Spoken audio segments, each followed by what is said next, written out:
Good evening, folks. Good evening. If you could find a seat, we're going to get ready to get underway here, so please find a seat. Good evening. My name is Mike Renshaw, the town manager. Thank you all for joining us for this information session. We understand the concerns and the fears and the anxiety. We're hoping this information session is going to address a lot of that this evening. So thank you for coming out. Just a couple of ground rules. You all should have been greeted at the door in reference to the question cards. We're going to use the question card model for getting questions asked and answered tonight. So if you don't have a question card already and you anticipate having a question, please feel free to grab one at in the entryway. If you do have a question card that's been filled out already and you're ready to submit that, please raise your hand. We have a couple of runners that are going to gather those up right now so we can start going through those and organizing them. We have some presenters, including myself, that are going to make some comments, but truly this is about you folks. And again, we're here to listen and take your concerns and respond to those as best we can. So we want to leave the bulk of the time for you, okay, the community. So with that, let me, please bear with me, just a couple of ground rules, real simple. We want to have a respectful, polite, open dialogue, discussion. So please be mindful of others in the room. Again, respect, courteous, that's what we ask. We want this to be productive, and again, the purpose is to share information about what we're currently doing and what we're prepared to do in terms of our plan to the best that we can share that information, not talk about things in the past. So with that, those are the ground rules, pretty simple, straightforward. So with that, we're going to go ahead and get started. And again, I'm going to introduce Select Board Chairman Bob Muscali. He's going to lead off the discussion. Thank you. Okay, well, thank you and good evening. Thank you for coming this evening. We could be here under different and possibly much sadder conditions, but thankfully we are not. We have come together this evening as a community under difficult and trying circumstances. And while we wish such a gathering were not necessary, we know that in today's environment, such a meeting is imperative because school safety is not just a school district issue, it is a community issue, and it requires all of us to work together. Over the past 2 weeks, our town has faced a challenge that has tested our resolve, trust, and compassion. However, thanks to the work of Chief Laurie and the Falmouth Police Department, working in collaboration with Superintendent Dura and her staff, we were able to avert a much more dire outcome. We have been continually working and will continue to work in close coordination across the entire spectrum, the Select Board, Town Management, Police Department, and public schools, to ensure the safety and well-being of every student and family. Our team here in Falmouth is strong, and we are grateful to have an even bigger team supporting us. Our county and state officials, Sheriff Buckley and our state delegation, Senator Fernandez and our state representatives, David Vieira and Thomas Moakley, have made it abundantly clear that if Falmouth needs additional resources to protect our students and our community, that they are here for us. For that, we are grateful. So here with me this evening, I'm going to just introduce them. We have Terry Medeiros, who is the chair of the Falmouth Falmouth School Committee. We have Mike Renshaw, our town manager. We have Chief Laurie. We have Superintendent Dura, and we have Vice Chair Heather Goldstone. And in the audience is our District Attorney Robert Galaboy, who has thankfully come to assist us in this meeting. So I'm going to hand it over to Chair Medeiros.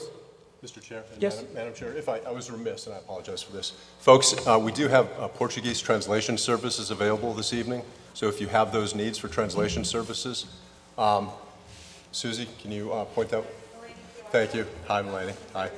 So if you have that need, please feel free to meet Melanie. Thank you. Excuse me for the interruption. No, thank you. Thank you. Since I don't have a teleprompter, I apologize for putting my head down and not looking you in the eye as I read this, but I would like to begin by speaking on behalf of the 9 members of our school committee who are grateful for the collaboration between us and the people you sitting before you tonight. We are thankful for their constant support in our endeavors to keep our schools safe and secure. Because of this collaboration, with our town partners, we have confidence in the safety protocols that we currently use. A major role of the school committee is to review and assess our budget to ensure that the superintendent has the necessary funds to implement various safety measures. We are fortunate to live in a town, in a community that steps up and supports the budget we need for the safety of our kids.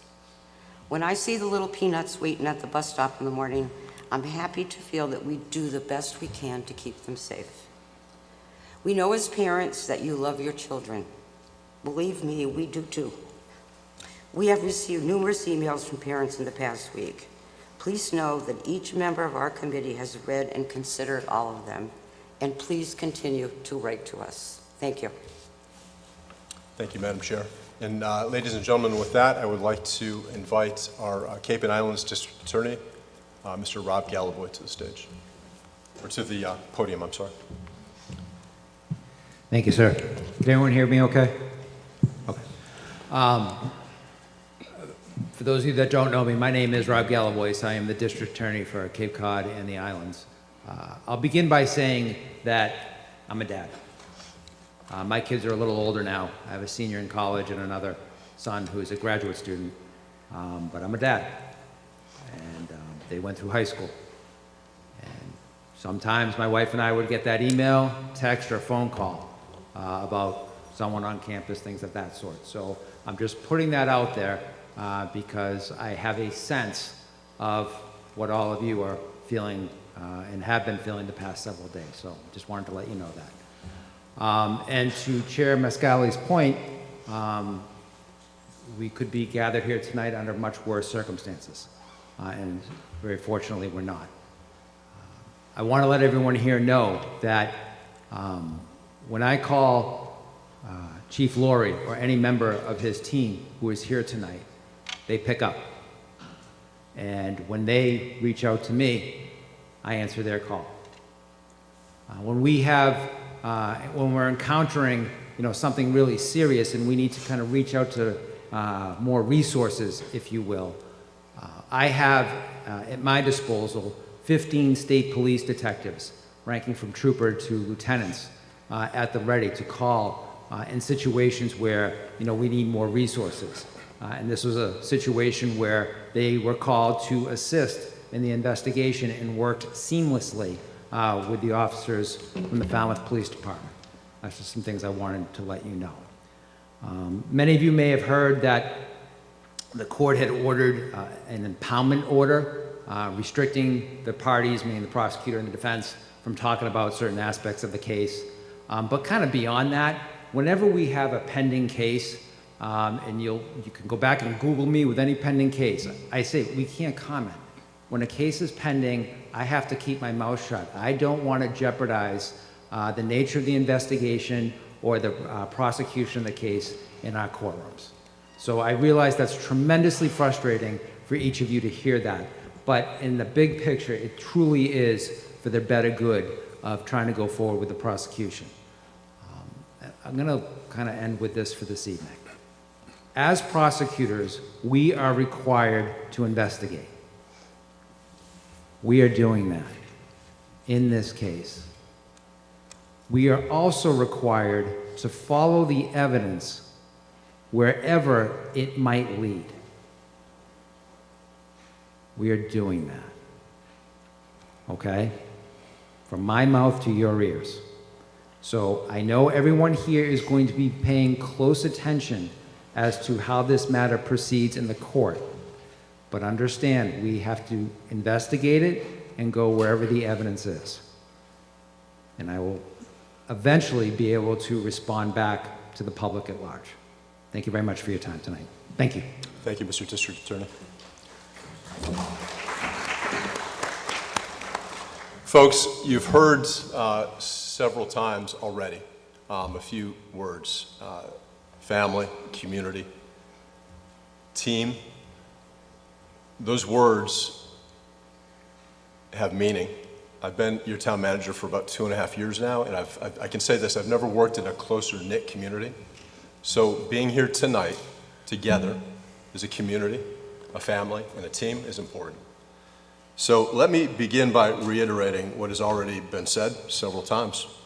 There's absolutely nothing that's more important than the safety of our children, faculty, and staff in our schools. We understand, truly, sincerely, how difficult this situation is, the stress, the burden that's been caused in the community, and we feel that. Should you have any questions, concerns, comments following tonight's meeting, I want you to feel free to reach out by email to either myself or Dr. Dewar, the superintendent. I'm going to give these email addresses. This is being recorded and televised live. My email address, townmanager@falmouthma.gov, and the administration's email, administration@falmouth.k12.ma.us. Any questions, any comments, any concerns? I want there to be, throughout this, an open communication flow, right? Because that's how we resolve, and that's how we get back to where we were, is through communication and transparency. We also encourage anyone in need of counseling services to please reach out for that support through the schools. And folks, whether they be school-based counselors or through town departments such as Human Services, and our outstanding Human Services Director, Susie Hauptman, is here tonight as well. She's actually one of the runners, I believe. The important thing is that you reach out and get that assistance. The police department, I understand, has clinicians that would make themselves available. So please reach out through your schools, that normal process, if you need any counseling services. Again, we're a team, and we'll marshal whatever resources are necessary to get us through this. In regards to resources and marshaling those resources, I also want everyone in this community to understand that in collaboration, that's another word that's been used quite frequently tonight, in collaboration with both Police Chief Laurie and School Superintendent Dewar, early last week, I met with our Finance Director, Laura Citron, and directed her to add additional funding to ensure that we will continue to have adequate resources to ensure our community is safe. Hear me. We will maintain a police presence at our schools and will continue to evaluate the need for those officers as circumstances dictate. In just a moment, Police Chief Laurie and Superintendent Dewar will share more about what is being done to ensure continued safety of our schools. As you may know, my responsibility as the town manager is to oversee the day-to-day activities and functions of the town. And most importantly, my primary responsibility is to make sure that the experts, the professionals like Chief Laurie and Superintendent Dewar, have all of the proper resources that they need to effectively do their job. With that, I'm going to turn it over to Chief Laurie. So I think we all agree that our kids are our most precious resource. I've been listening to what you've been saying.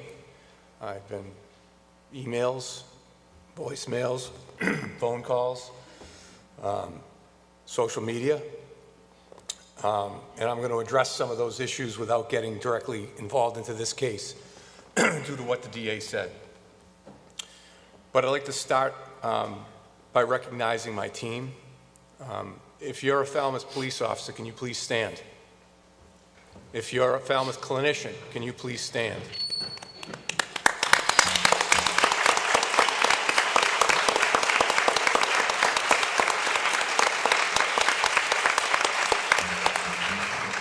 There's over 20 employees here tonight.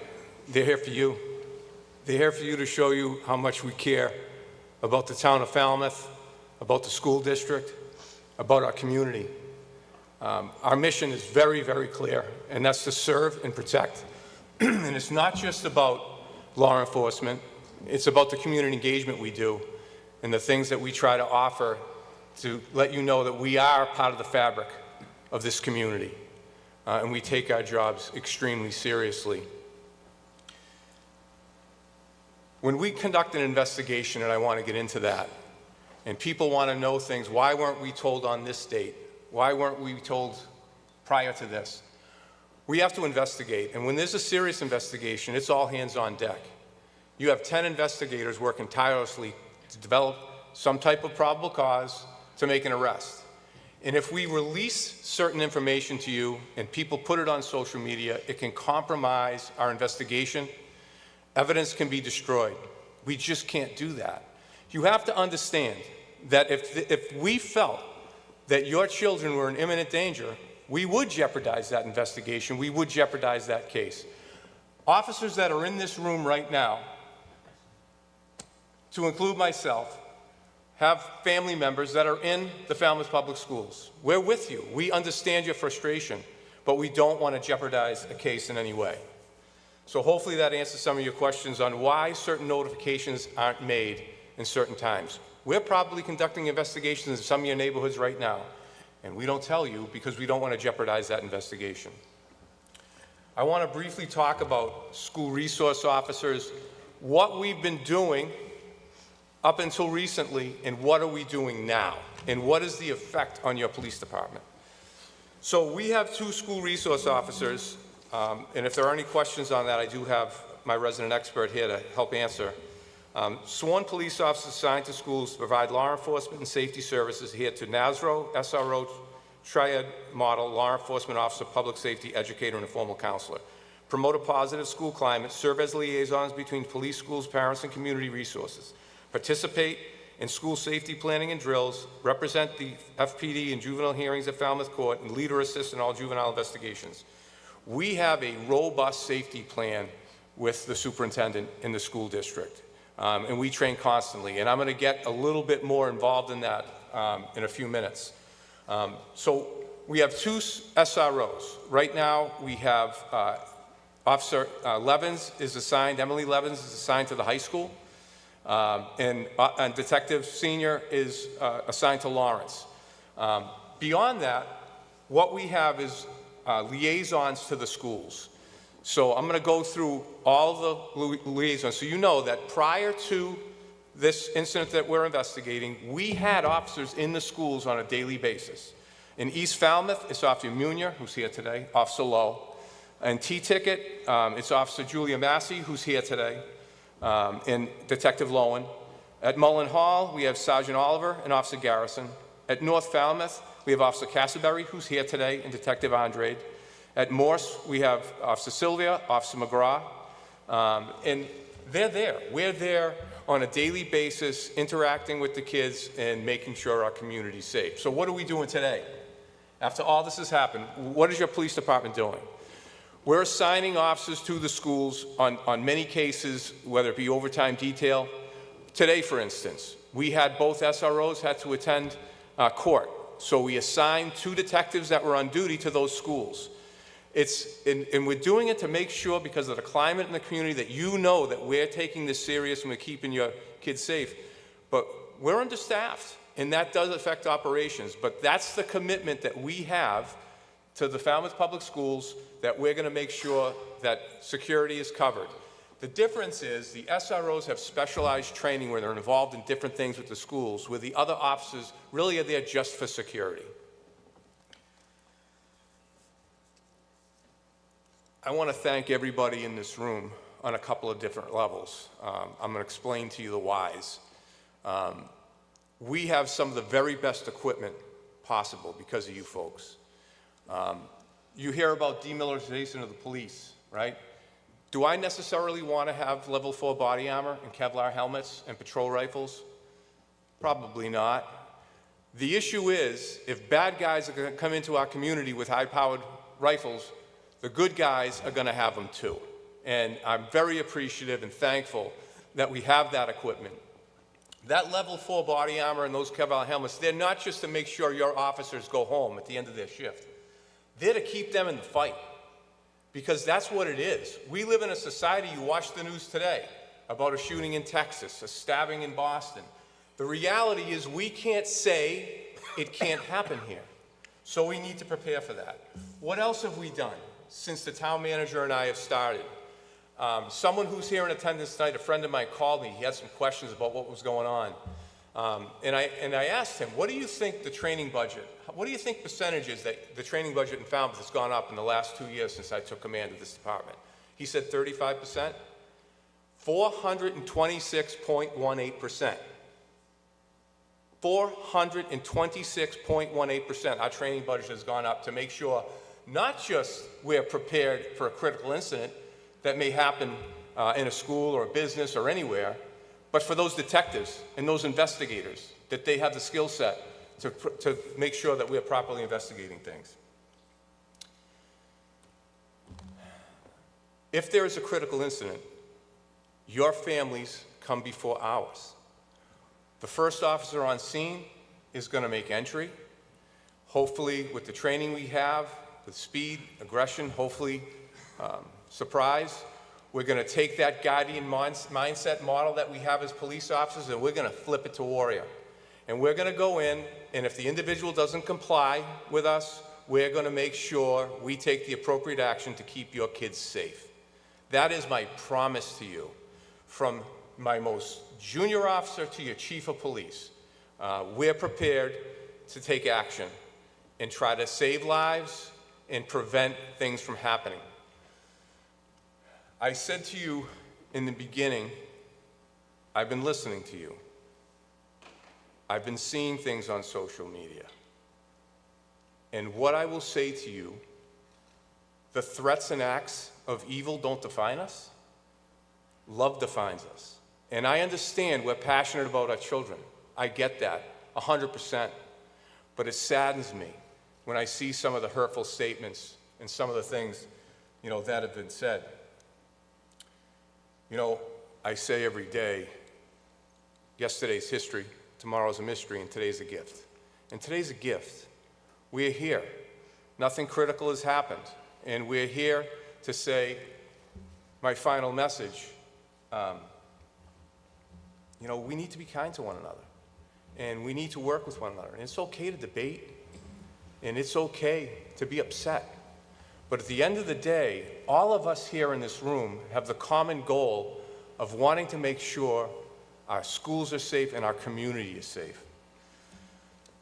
So I'll just say to you that on behalf of the Falmouth Police Department, it's an honor. It truly is an honor and a pleasure to serve this great town. I've worked for several departments, as some of you know, and I love it here. I love the beauty of Falmouth. I love the people of Falmouth. I hope you'll join us Saturday. We have another community engagement event at Dairy Queen, supporting Special Olympics, trying to raise money for those folks, because your police department is here to serve, to give back, to try to make a difference. And like I stated earlier, we are part of the fabric of this community. And you may not always like what we have to do, but I promise you we will always be there in crisis to support you. And we truly appreciate the support that we have received from this town. Thank you very much.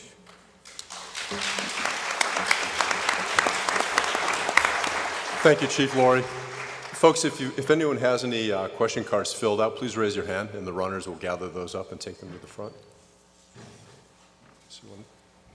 Thank you. Dr. Dewar. Good evening. As the superintendent of schools, ensuring a safe learning environment for all students and staff is my highest priority. Over the years, we have worked closely with the Falmouth Police Department to develop and implement a comprehensive safety plan. This includes regular response training and protocols for handling emergency situations. The Falmouth Police Department continues to be a leader in public safety, and we follow their expert guidance in all matters school safety. Some of you may recall in the past recent events where the police department has taken swift and decisive action to protect our children. Their leadership during challenging times gives me full confidence that they will take any and all measures necessary to address current and future events. I'd like to thank Chief Laurie and the entire Falmouth Police Department for their continued partnership and dedication to the safety of our schools. Thank you. I understand that communication during the recent event has been frustrating. It is true in this situation, as it is in all similar situations, that I cannot disclose any information regarding a student that in addition to following the guidance from law enforcement and respecting the highly confidential nature of their ongoing investigation. I likewise cannot disclose any protected information regarding a student even when information may have been public through other sources. Furthermore, I cannot always clarify or correct information when it is so intertwined with confidential student information. The law does allow me to share information with the law enforcement when there is imminent risk to health and safety. Although the law does not provide me the right to share publicly, please rest assured that all relevant information related to a specific emergency is shared with the police to ensure the safety of our school community. We continually assess and enhance the physical security of our schools. Just over the last few years, our upgrades include replacing faulty doors, expanded security camera coverage, updated protocols in coordination with the law enforcement, and additional safety monitors in every school. We began hiring and training safety monitors in 2022 and are extremely fortunate to have the resources to sustain these critical positions, as well as the position of our district-wide safety and security coordinator. Looking ahead, we are working to further upgrade our camera technology and evaluate the need for additional security personnel. I would like to thank the town manager for his quick and supportive response to my recent request for resources. The town has consistently supported our capital needs over the years, including school safety enhancements. Compared to other districts, we are so fortunate to be this district and a part of this town where safety is built into our annual budget, supported by the town. We also recognize the emotional impact that stressful events can have on staff, students, and families. Our schools are equipped with counseling services, and we maintain a strong partnership with the Falmouth Human Services to provide additional mental health support for you and your family. If you need assistance for your child or yourself or any member of your family, please do not hesitate to reach out to your school or Falmouth Human Services directly. Remember, reaching out in challenging times is a sign of strength. Our district safety plan spans prevention, intervention, and support, all made stronger by the collaboration of our community partners. We are fortunate to be part of a town that comes together to protect and care for our children and the entire school community we love. Thank you for your continued trust and support.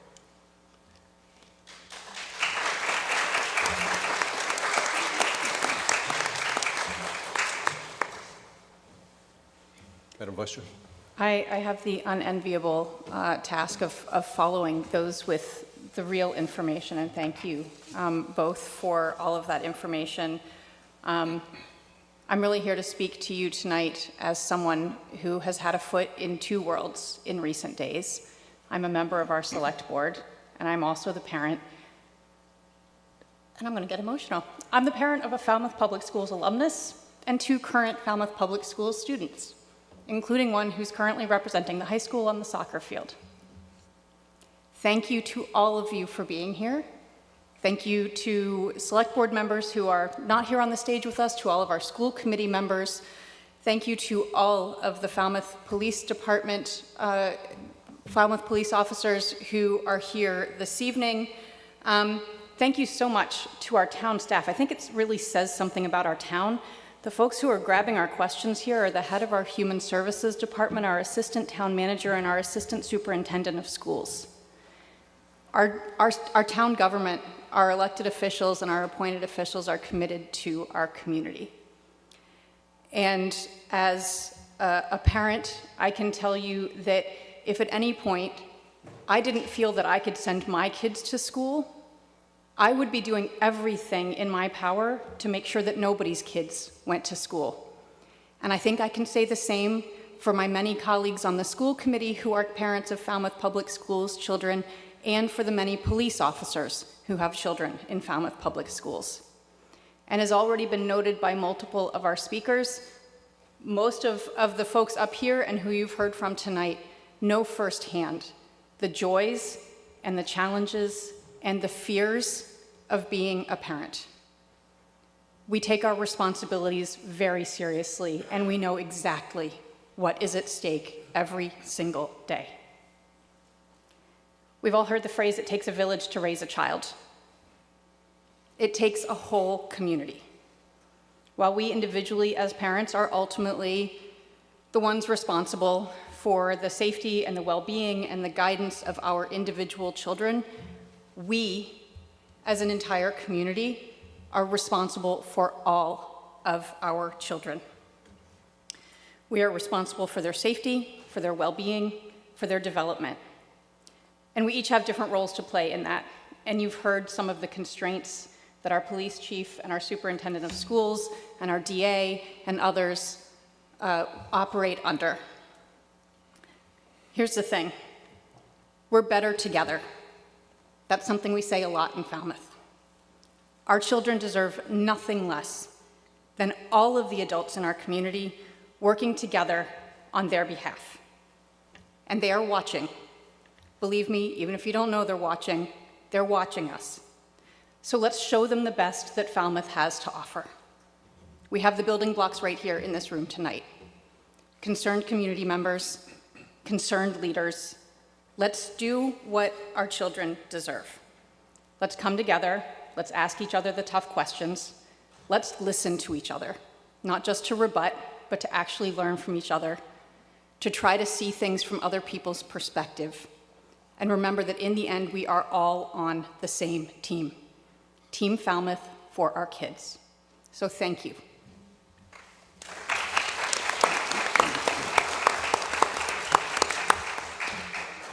Thank you, Vice Chair. So are there any other completed question cards before we get going? I'm going to ask Assistant Town Manager Peter Johnson-Staub to begin reading some of the questions so we can, as a team, provide some answers. Good evening. I'm Peter Johnson-Staub, Assistant Town Manager. I have been asked to screen these questions along with the Assistant Superintendent of Schools, Sonia Dellier. So what we have done is we've read all of the questions that you've submitted, and we're following the ground rules that are written on the question cards. So if there are questions about the investigation or about what's happened in the past, we're not going to address those tonight. We are going to read all of the questions that are about what's happening now and what can be done in the future. So with that, I will start off. The first question is, what is the current safety plan at schools for the children? All right, so I'll take that one, I guess. Thank you, Peter. We can't get into the details.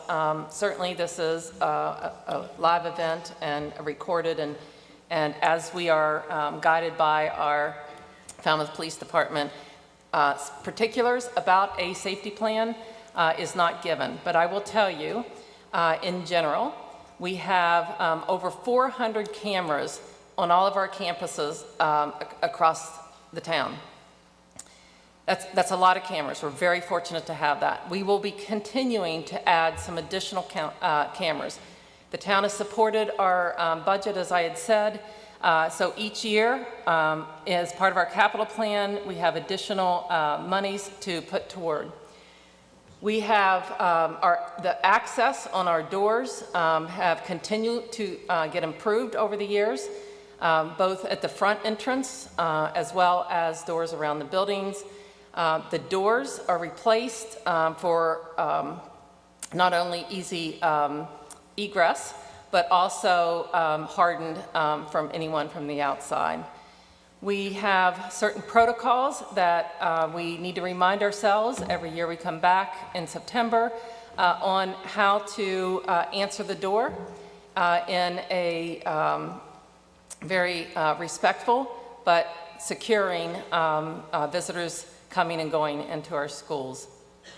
We have our safety monitors that are there to, yes, look at the cameras, but really they are circling the buildings to make sure that the doors are shut at all times, that they are looking and walking our school grounds, and they know some vulnerable spots that they're looking at. Our protocols work. We are a community where our campuses are open. And it's a joy to know that people can use our campuses. Our campuses are closed while students are there, before and after. So at from 7 to 5:30, campuses are closed. Sometimes people forget that, and we have an understanding community that our safety monitors will ask, not to cut through our property during school hours. So it happens. They arrive, and our protocols work. When someone sees it, they call our safety monitor. Our safety monitor addresses guests that need to wait until after school hours. Those are a few things that you need to know, in addition to all the training that we do, the training and the drills. And so I think I will end it there, but our protocols, I just will say, are working. Thank you. So we do have a lot of questions to get through. There are great questions coming in. The next one is, people keep mentioning safety monitors. Can you explain what that means or what they do? I think I just did, but I don't know if I can expand. They are really there to just keep an eye out on our schools, lock doors and visitors on grounds, and keep an eye out. They know immediately to contact the police and then notify their principal if they see anything that is of concern. And I'd like to add, the only individuals that can have firearms in a school is a post-certified police officer. So that's a Falmouth police officer with a Falmouth patch. It's illegal for someone to enter any building with a firearm. So I just wanted to stress that they're not armed. That's why we have officers in the schools right now that are. And a lot of these questions are going to be overlapping, but I'm just going to read them and defer to the panel as to how to address the questions that may be overlapping. How are we able to protect students when outside during recess or practicing drills, especially schools that are surrounded by trees? We can't guarantee with 100% surety safety. I mean, this is the society that we live in, and evil people could do harm, and that's why we're prepared. Right now, we have officers in the schools, you have staff that are outside. The superintendent wants to address it further, but at the end of the day, yeah, that's the reality. It's the world we live in. It's we do the best we can with the resources we have, but our kids need to be kids. I wanted to briefly comment also. I mentioned earlier about how we're continuously evaluating circumstances, information, opportunities, technologies. Dr. Doerr and I just the other day had a conversation about a kind of an innovative camera technology that we're going to be exploring that goes far and beyond what current capabilities do. So that may be a response to that question in terms of the campus security. These cameras are ultra high resolution and have abilities to do some amazing things. So her and I will be discussing, along with the police chief, the potential of looking at that as a new system. Again, leveraging new technologies to make our campuses safer. And the next question is, what are the precautions Falmouth Police Department is taking for online threats? Is Detective Ruda still here? You want to handle that one? What are we doing with online threats? You're going to have to come up to the podium, Kurt, sorry. Hey, you came. Just so you know, Detective Ruda's our resident forensics expert in that area. He does a phenomenal job. Again, you supported us with some very, very expensive equipment to deal with some of these things. So for online threats, social media is monitored by the police department. If anything's noticed, it's investigated. Any high-level threats are going to come down from the state police, and they're going to notify us as well as investigate themselves. There's no super high-tech thing that we have. It's mostly officers looking on social media and seeing what's out there and seeing what gets reported to us. Thank you, sir. The next question is, what is the plan for safety at the YMCA before and after school activities? So we're in conversation with them now to assess their needs. So that's, I'm going to just leave it at that point. The next question, will there be a change in process for people entering the schools during the day? We have developed those protocols in collaboration with the police department and our safety and security coordinator. And just say that he was an SRO and prior was a chief of police. So he also has expertise in this. Our protocols are as they are. We do not think that we need to add anything. We're in constant reminders that we need to follow those. Sometimes it's hard when we, live in a community where we know everybody, and so it's easy to sometimes get lax, but we continually remind that we have to follow. We ask that our community, our parents understand that, and I know it's frustrating sometimes for our parents when they just want to run in and drop something off and run off. We're going to go through our protocols on that, so, but thank you. So this question directly relates to the last one, and I think you've certainly begun to address it. Is protocol being followed at schools? Are doors securely locked? I work at a school, and I know, especially at the high school, students prop doors open for friends. So our doors are locked. I am unaware that that happens. We will certainly look into it. We need feedback. I think as Select Board Member Goldstone said, we got to work together. And so if things are happening and you know that, then please contact your principal so that we can tighten up our protocols. Thank you. The next question, will there be police at every school until the end of the school year in the Falmouth Public Schools? So I'll address that question. I mentioned earlier about having taken steps just last week to add additional resources. November 17th, we're going to town meeting to request those additional resources. I don't want to speculate as to a duration. My assurance to you all as a community is that we will take whatever steps necessary to maintain the presence that's needed, again, based on the circumstances and the information that we have at the time. But that's my commitment to you all, to make sure that we have those resources. Mm-hmm. Again, it's funding, but I never want anyone in this community. I know there's some mention earlier about, at the end of 2 weeks, the money, there's not going to be funding for police presence at the schools. That's not true. We're going to do what it takes. We're going to do what we need to do to make sure that presence, as long as the circumstances dictate and require it, that we have that presence at the schools. I just want to add on about the 2 weeks. So when I put it out on 2 weeks, that was an immediate response that Chief Laurie and I worked together on. It was an immediate commitment while he and I sat down and members of both of our teams sat down to assess the situation. So I just want to say, when we said 2 weeks, that's what we knew the initial commitment was, to give us a chance to get a plan in place.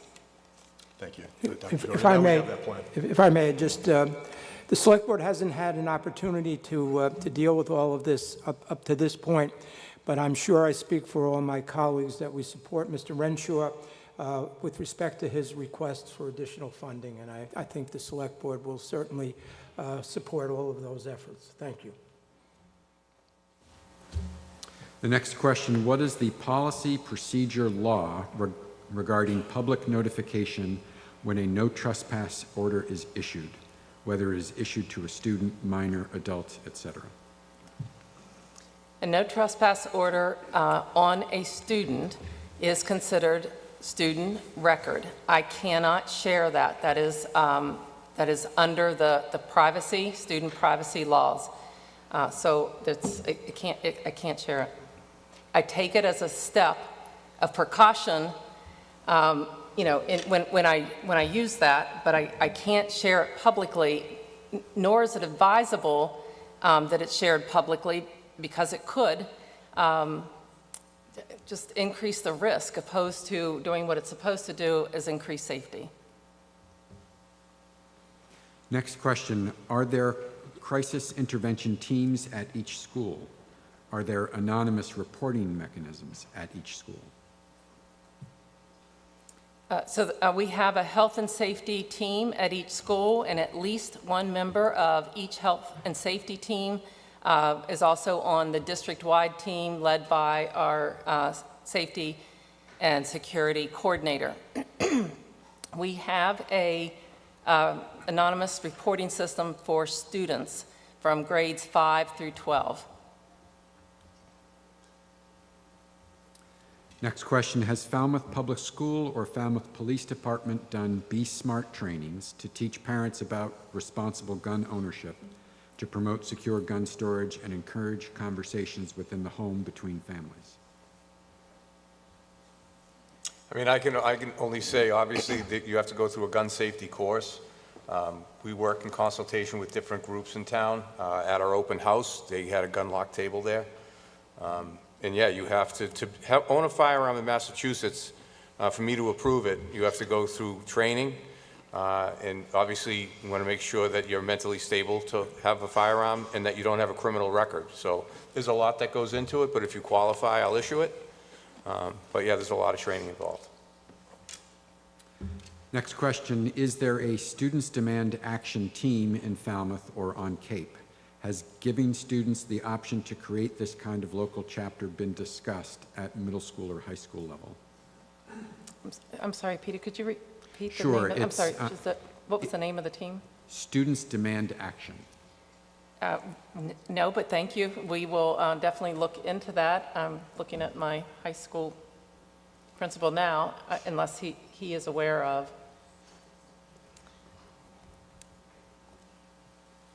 No. Okay, so we will definitely look into that. If there is a chapter on the Cape, we will look into that. Thank you. These are the kind of, I just want to say thank you, because these are the kind of constructive suggestions, working together, that we can continue to make improvements for our staff and students in our schools. Next question, how can we as parents, grandparents, caregivers help our children if we are concerned about their mental health? And there's a note going along with that. I am a therapist and am wondering if other parents know this process. I think sharing the resource for Bay Cove Human Services in Hyannis to obtain a mobile crisis evaluation would be helpful to parents or the adults parents can go to. So again, the question, how can we help our children if we are concerned about their mental health? So we can put together, we have in the past, and we will resend, we have information on several of our counseling services and other services for our students. So we can certainly get that information out. My director of student services has put together information for our parents in the past, and we'll make sure that that gets out again. And I just want to remind everyone that the police department does have 2 licensed clinicians. They're both here today, Stephanie and Molly. They do an outstanding job. If you need their assistance, please contact the Falmouth Police Department, and we'll get you the help that your kids need. And we also have the Falmouth Human Services Division for those seeking mental health support. Who we work with daily. We do too. Next question. Next question. Are students talking about school shootings? Are they worried or afraid? I have to tell you, we have great students. They're coming to school. They're playing with their friends. They are learning. They're enjoying lunch. It has not been, a widespread issue. There may be some students that are asking questions, and we are helping them with the adults, the counselors, administration.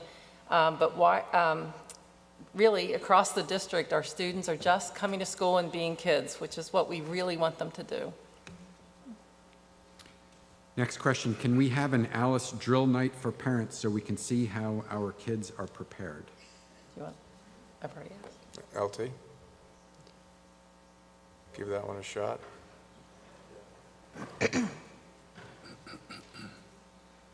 Lieutenant Hurt developed a lot of the programs that we have in the school system when he was an SRO, school resource officer, recently promoted to lieutenant.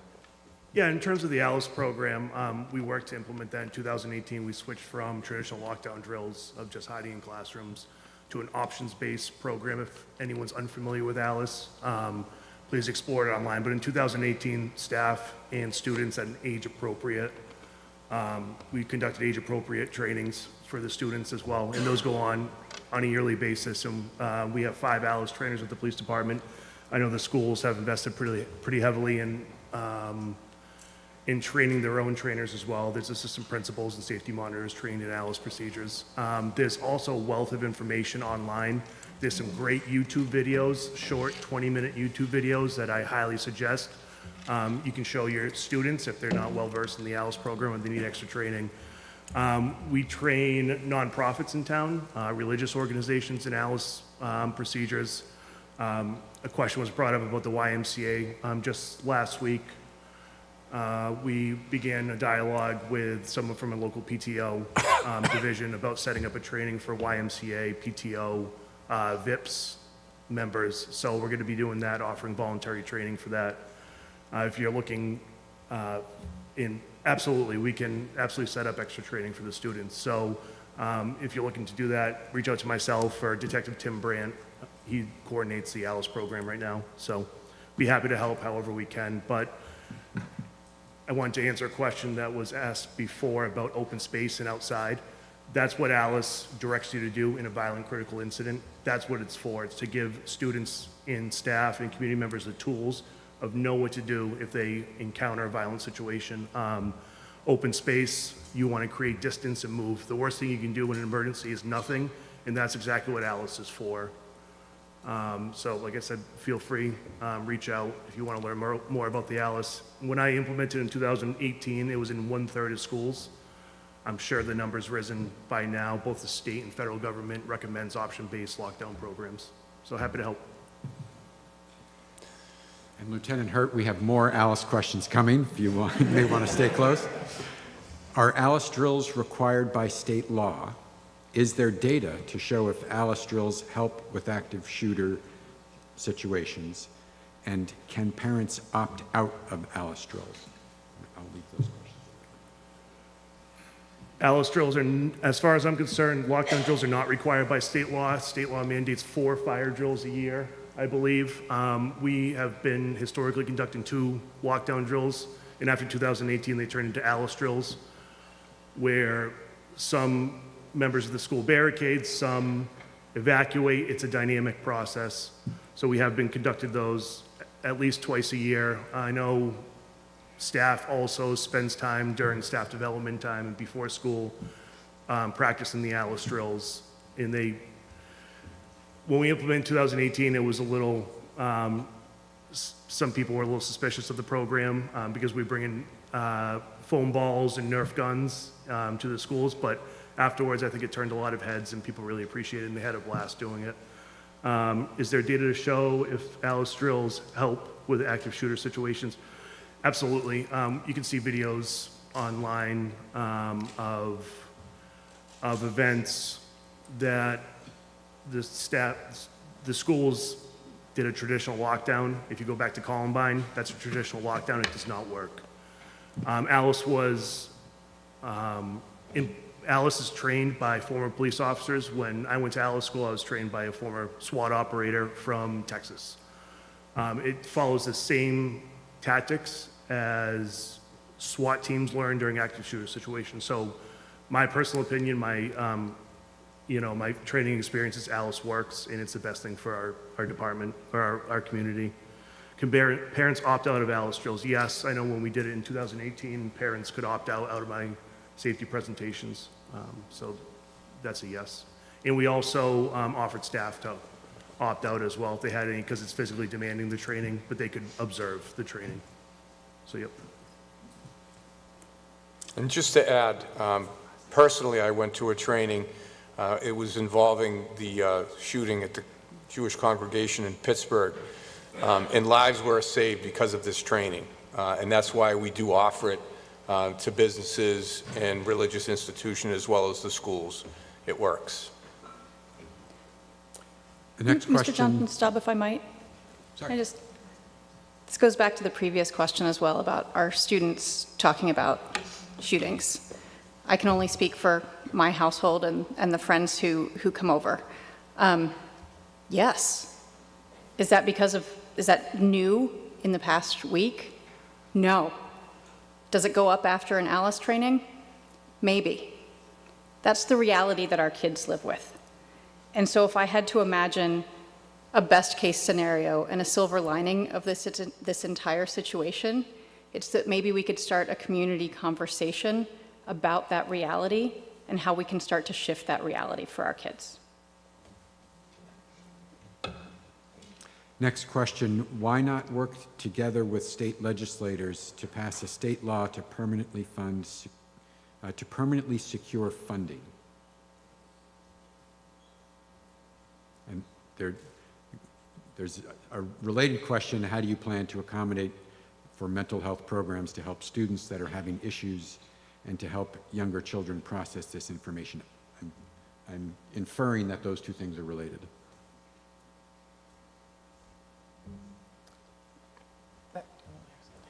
So I do know, having last week had an opportunity to meet with several of our state legislative delegates. There is some discussion about legislation. I don't know the particulars, the specifics, but I do know, as we said earlier, there's a tremendous amount of support from our state delegation, and everyone is looking at options. We can certainly share more information as it develops, but I do know, I've received some emails and some communications that there is some discussion about how at the state level more resources might be brought to bear to assist local communities. And as we gather that information, be happy to share that. We'll put some information on a webpage so we can kind of share that with the community. And I'd like to recognize that State Representative Vieira is here this evening and hearing your questions and concerns. Thank you. Next question, has the school administration considered inviting an outside agency or specialist to visit each school to evaluate the student spaces to help fortify plans or provide insight to provide staff more detailed information or options to utilize in the event of an issue? Yes, we had an assessment done in our schools, I believe it was 2 years ago, and our current safety and security coordinator will be just revisiting that again. I'm not going to share details of all the plans that's involved in that assessment, but we're also consulting with outside in those assessments. And I will say that we take, again, our lead from our own experts at the Falmouth Police Department and any suggestions that they have. And then this is from the same individual. Are there plans to introduce additional training for all teachers and all staff to help expand upon their initial ALICE training and how to best operate in their surroundings in the event of an issue or active threat? So we do training on a regular basis, and then we have some drills. It's a two-part. So the training is ongoing. We are going to increase our drills this year, and in addition to the training that the staff receive.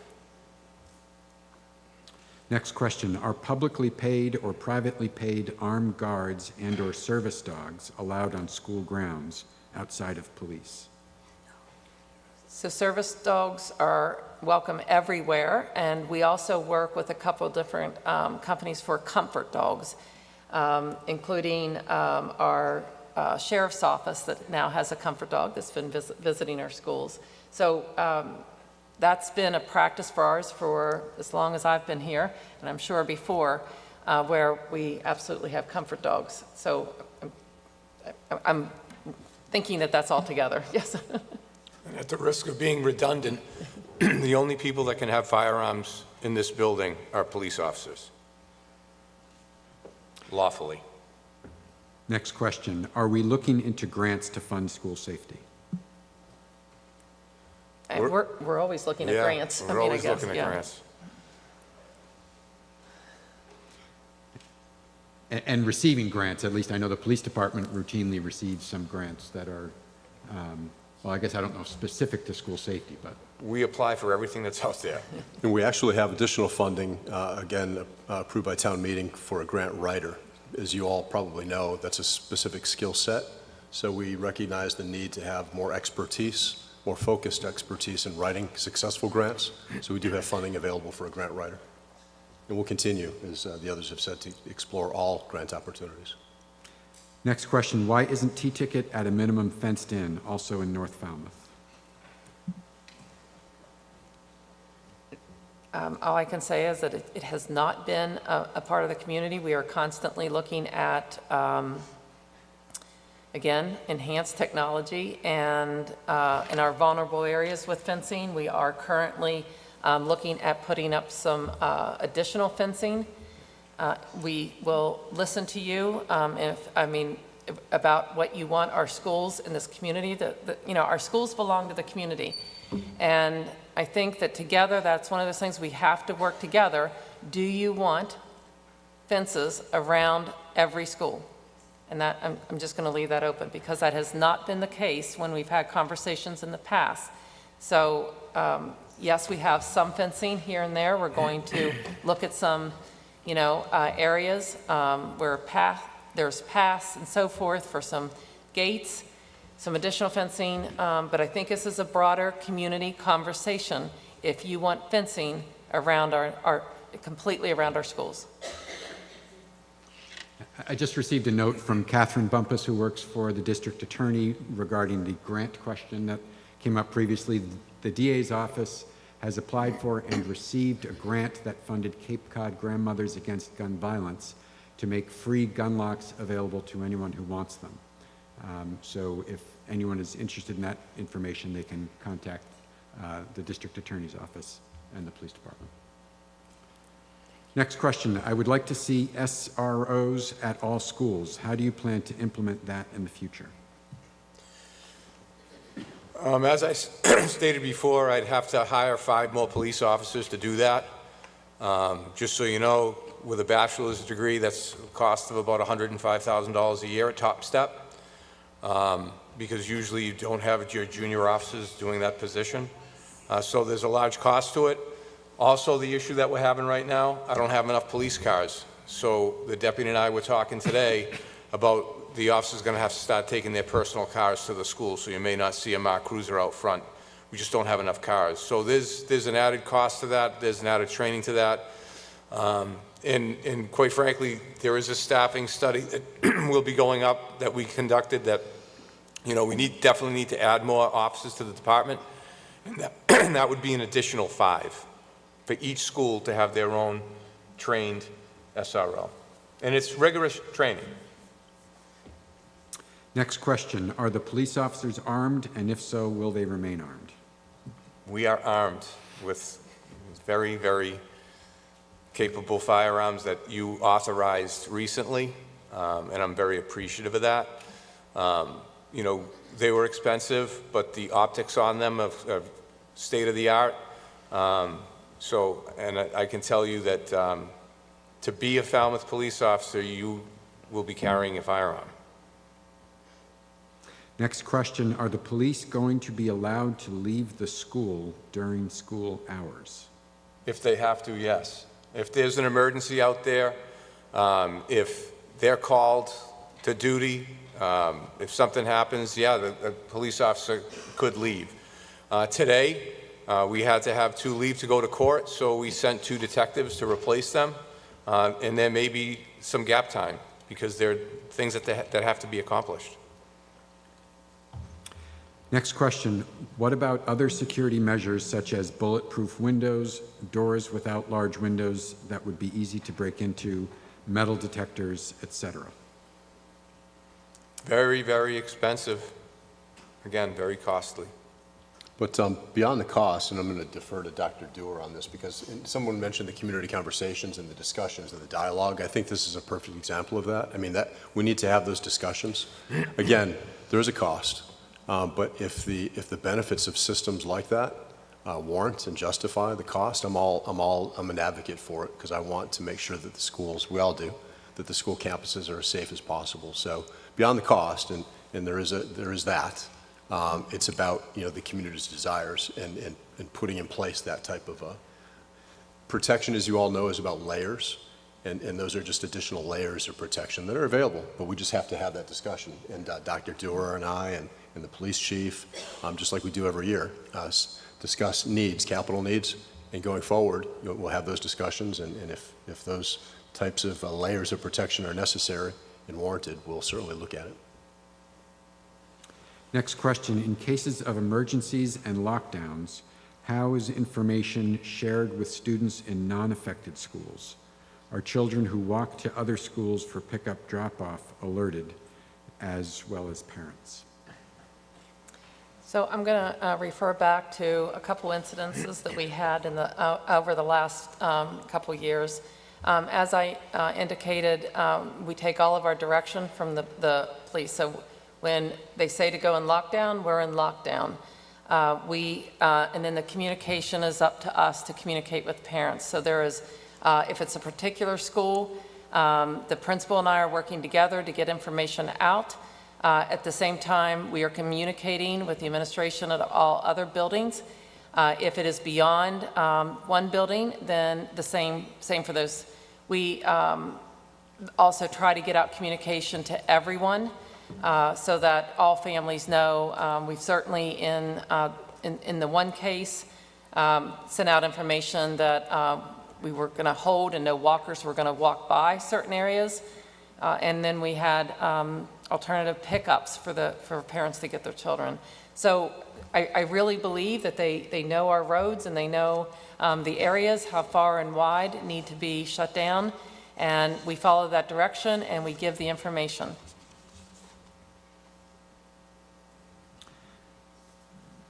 Next question, if there were actions parents could take to prevent the radicalization of youth in our community, what would they be?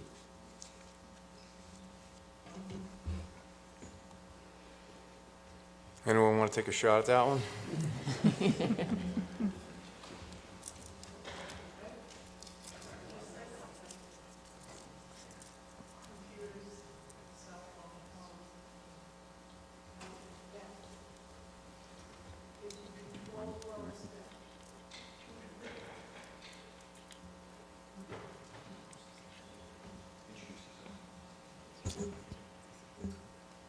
Hi, my name is Mary Ann Smith. I'm a Falmouth resident, a grandparent, a parent, on the school committee for the Upper Cape, and I've been really concerned about the students using so much computer on the internet.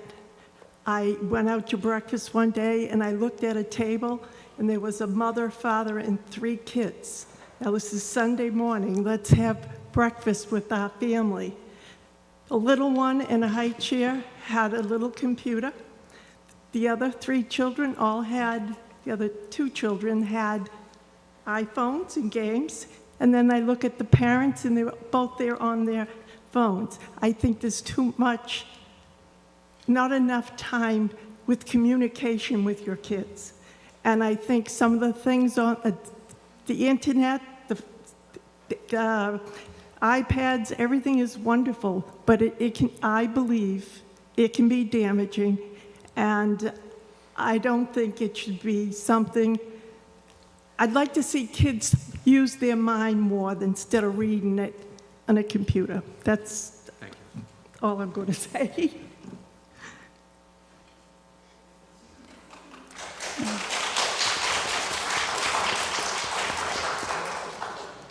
You would think I planned this. Oh, sorry, Chris, you wanted to speak to that? Yep.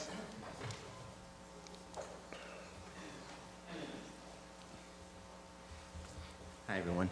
Chris Lumping, Falmouth School Committee. I would say it's the responsibility of every adult for our children to just be present for them, to listen to them, to be empathetic, to be kind.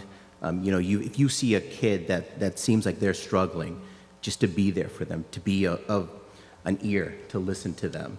I think, when we kind of get wrapped up in today's society and technology and kind of the fast pace, that we forget just to be present for one another. And I think that goes for adults too, but especially for our children, just to be there, to be someone to listen to them.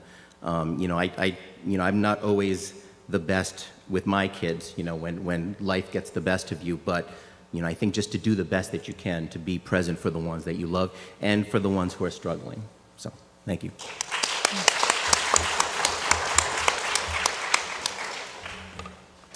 Next question, does technology present an opportunity to help secure school grounds? This was touched on earlier. Yes, I think we, in different ways, touched on that earlier. We mentioned talking about some camera enhancements that Dr. Doerr and I are looking at. Technology in terms of the equipment that the police department has available to it is constantly improving. So yes, we're always, as a town manager and part of the management team, we're always looking at technology as a way to leverage and make us more effective and efficient at the way we do our jobs. Next question, are there plans to increase drills based off current events? And this is referring to Alice drills. I think we had a plan in place this year. We do our trainings with the staff. We are going to, we have a plan for the drills this year. Last question, instead of waiting for children to reach out to school counselors if they have fears, is it possible for them to engage in group counseling classroom to classroom? I would have to understand more, so whoever wrote that, please reach out to me so we can have a conversation. Thank you. And unless there are any other questions that we haven't collected yet? Could I say something to Dr. Doerr? Remember last year we had the group, and I can't remember the name. It was students from every single grade who spent the entire day, and you'll be glad to hear they had to give up their cell phones to take part in this. And they were incredible to get kids, without saying things and pointing out, having kids stand out, they would say, if something has happened, just walk across this line on the gym floor. It was an amazing group, so we have had some of those in school. Yes, we've had several, and that was at the high, when you say every grade, it was every grade at the high school. Yeah. Yes. So, grade appropriate, we've done many things. Okay, thank you. That's the last question. I don't know if anyone has closing remarks. So I do, but are there any other questions that? I'd asked. Well, so again, part of the protocol this evening was to have the questions reviewed, and I mentioned the ground rules earlier. We're going to talk about what we're prepared to discuss tonight. Let me end by saying this. First off, I want to thank everybody for being here because again, I think this is an important discussion to be had. And if there's any questions, as I mentioned earlier, following this meeting tonight, reach out to myself, town manager at Falmouth, ma.gov, or the school administration. We will answer the questions to the best of our ability. Again, we wanted tonight's discussion, community conversation, to be productive and respectful. And as been said earlier, kindness and love and passion for the community. We wanted to make sure that we maintained that. So again, we apologize if the questions weren't read, but I asked the folks that we had reviewing the questions to stick to that protocol. But if you have any questions that you'd like to get with me, my door's always open. It's best to maybe call, make an appointment, or shoot me an email so we can schedule an appointment, but I'd be happy to meet with anyone.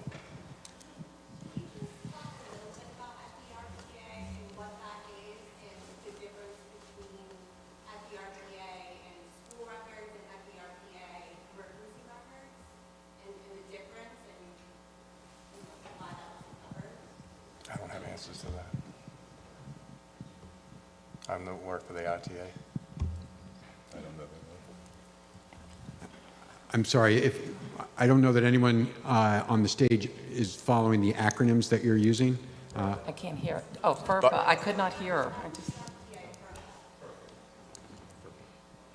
Yes, I think, I mean, I tried to cover it. I apologize if I wasn't clear.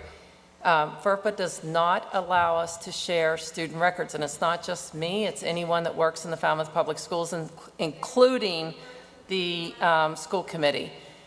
It does in health and safety. Excuse me, ma'am. Folks, ladies and gentlemen, again, we thank you for coming tonight. If there's any other questions, please follow up with myself or Dr. Dewar. Thank you.